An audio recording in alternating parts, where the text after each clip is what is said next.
my brain wants to tell me that those things are hard, that they take a lot of energy, and that energy isn't available. But the truth is usually the opposite. Hi, good to see you.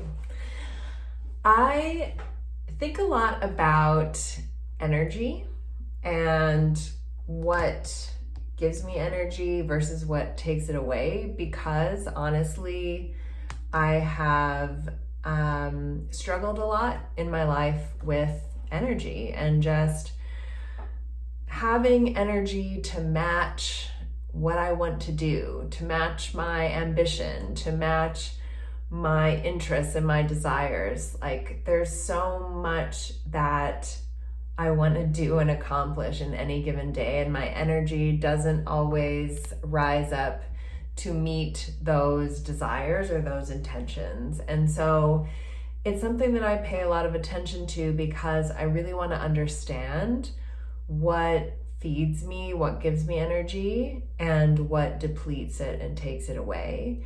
And what of those things do I have control over so that I can manage my energy better? And a huge part of this puzzle is creating versus consuming, because a lot of the things I want to do involve creating and creativity, and my brain wants to tell me that those things are hard, that they take a lot of energy, and that energy isn't available. But the truth is usually the opposite. Like, usually when I have a creative project and I'm feeling maybe just wiped out at the end of a long work day, when I make the point to sit down and do it, the energy is there, or the energy builds up as I'm working on that thing, whatever it is. So this idea of creating versus consuming is something that I've thought about and I've experimented with a lot. And when I say consuming, I'm not talking about shopping, though that is one way that we consume, but I'm specifically talking about consuming through our senses. So like visual consumption, for example. So what I think is so interesting about this particular time in our lives and in history is that there is no shortage of entertainment to consume. Literally at our fingertips, we can pull up something to watch on TV. We can pull up a YouTube video. We can pull up Instagram or TikTok or Facebook or something to just scroll. We can listen to podcasts. We can listen to music. Like, everything is so accessible to us and is literally at our fingertips, and therefore consumption of media is always available and can be present throughout an entire day. And this makes me think about something I did a while ago now. This was in 2011. I took a trip to Thailand. This is my first solo travel adventure. I was there for a couple months, and one of the things I did was spend 10 days at a Buddhist monastery for a silent meditation retreat. And this monastery was out in the jungle. There was nothing around.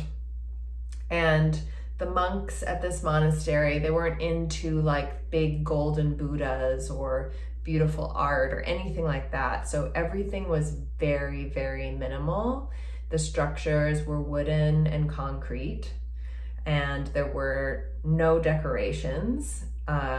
And most things were open air, just with a roof. Like the big meditation hall we meditated in was just a covered structure. And then of course we're surrounded by jungle, so it's just lots of green. So in terms of colors, it was brown, green, and gray.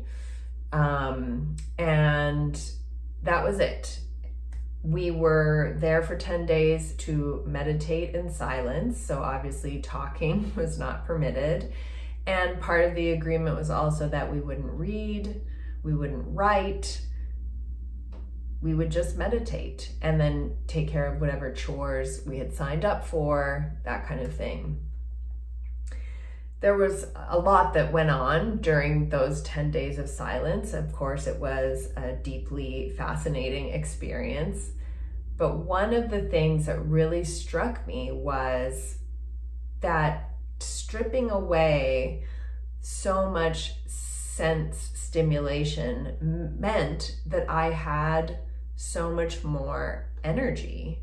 I didn't need a lot of sleep. I would sleep maybe 4 or 5 hours a night, and I would feel refreshed after that. Because during the day, I was meditating, eating, taking care of myself, doing my chores, and that was it. And there wasn't a whole lot going around me to take in.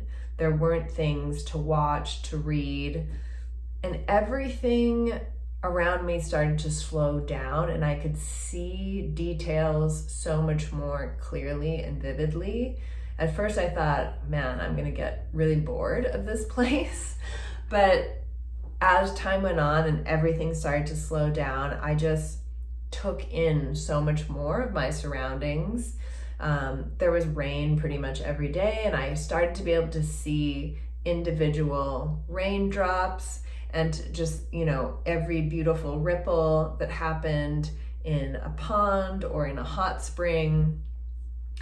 There were lots of ants on the property, and I would watch the ants building their tunnels, building their homes. That is fascinating if you ever get a chance to do that.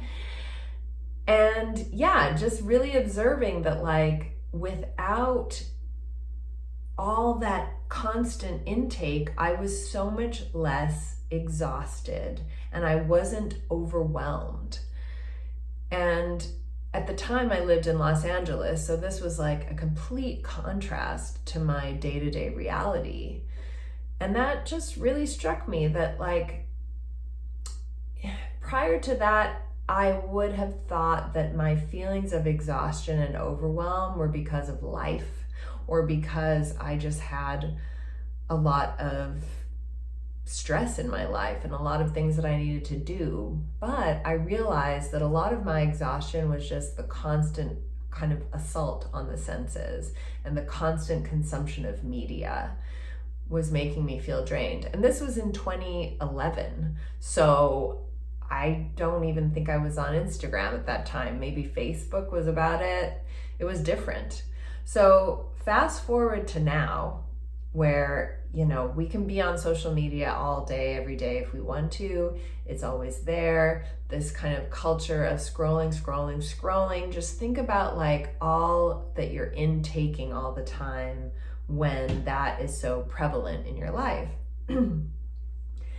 And I very deliberately never got on TikTok, because I was like, that is just a recipe for total absorption. I know myself, and I've never gone there. But Instagram has kind of always been my social media addiction. I stopped using Facebook a while ago, but Instagram I really like, actually. I do think there are some amazing content creators on there, and I do appreciate their content, but I noticed I was just, the addiction of it was getting to me, because I realized I would pick up my phone and automatically open Instagram, or I'd pick up my phone to look something up or respond to somebody or whatever it was, and find myself on Instagram. I often forget why I had reached for my phone in the first place. And that really didn't sit well with me. Like, this app is causing me to make these unconscious decisions, and I don't like that. Even though I had at that point, like, curated my Instagram to not include, like, toxic messaging. It was a lot of art accounts, fashion, things like that. But that addiction and that constant consumption was getting to me, and I would think I could have spent this 5 or 10 minutes drawing or writing or walking or looking at my surroundings and doing something completely different, but instead I'm just scrolling. And how is that impacting my energy, my feelings of overwhelm and exhaustion. So I quit.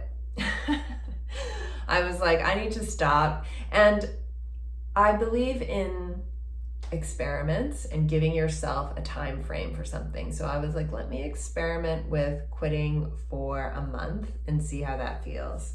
And I want to go cold turkey. Like, I didn't know how to. I had already tried, let me only go on for however many minutes a day or whatever it was. It didn't work. Needed to stop completely because I wanted to break that habit. So I did. And it was wonderful. I mean, it's like, first of all, but for the first week or so, it was really hard because I had that habit and I had that instinct in me when I would reach for my phone to do something with my phone, to check it. And I needed to break that desire, because that pull was really strong. So that was the first challenge, was just like removing that habit. And the only way to do that was to really observe that pull and that need to check, and just observe it, like, oh, like I'm feeling that surge, but I don't have to check it. There's nothing there for me that's urgent that I need to look up. And instead I would just, take a couple of deep breaths. If I had been sitting at my desk for a while, I would get up and just walk around, go look out the window, step outside for a bit, whatever it was, to just do something different for a minute and then sit back down, get back to work, whatever it was. So that was hard at first, but after that I was like, freedom, like I'm not just sitting consuming other people's content when I in fact want to be a creator. I want to make things. And one habit I picked up was journaling, but I've always been a journaler, but journaling in a different way that included drawing, because I love drawing. So here's some pages from some recent travels that I did. And this is so fun because essentially right now I have my journal by my side pretty much all day long while I'm working. And instead of reaching for Instagram when I need to take a mental break from whatever it is I'm doing, I reach for my journal instead, and I write, or I draw, or I make layouts, whatever it is. And it's just so much more satisfying. And then at the end of the day, I have a whole page of some kind of artifact of my day, and I have engaged in a creative practice of some kind. I will go more in depth into this journaling journey. It deserves its own video, but I wanted to offer something that can replace this unconscious action of social media consumption, or whatever your flavor of consumption might be. And at the end of all of this, the big takeaway is energy, because I realize that whether it's scrolling on social media or feeling tired at the end of the day and then sitting down to watch maybe a 30-minute TV show, that 30 minutes does not give energy back to me. It actually doesn't help me feel rested. Most of the time it makes me feel like I'm just avoiding something that I actually want to be doing. So now, instead of doing that, let's say I've had a long day, I know what I want to accomplish at the end of that day, whether it's finishing my journal page or editing a video or calling a friend, going for a long walk. I get very clear about that so that I can come home, eat my dinner, and then do that thing, and not allow myself to feel like the only way to recover is to consume somebody else's creation. Now, that doesn't mean that I don't do those things anymore. So after being off of Instagram for, 6 months, something like that, I am back on it. And it's because I found where it can fit into my life in a healthy and sustainable way. Now, this means that I need to, again, kind of just be aware of those urges to pick it up and scroll for no reason. And that's what I don't do. So if I'm on Instagram, it's because I want to share something, or maybe there's someone's account that I want to look up for whatever reason, and then that's it. I get off. So it's knowing where to put those things. I still love watching TV, love it. There's so many amazing shows. And so I will do that at the very end of my day if there's time, So it's like if I go into my art room at the end of a day to finish a journal page, usually by that time, it's time to go to bed. And so that's what I do. So rather than front loading those things, they come after the fact. And that feels so much better to me. And it's so much more satisfying. And it's so much less exhausting.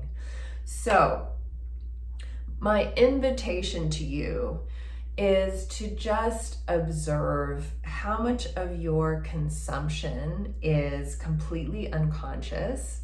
So how often do you end up scrolling or watching something and you haven't even consciously made the decision to do so? It's just a habit. So just start observing that.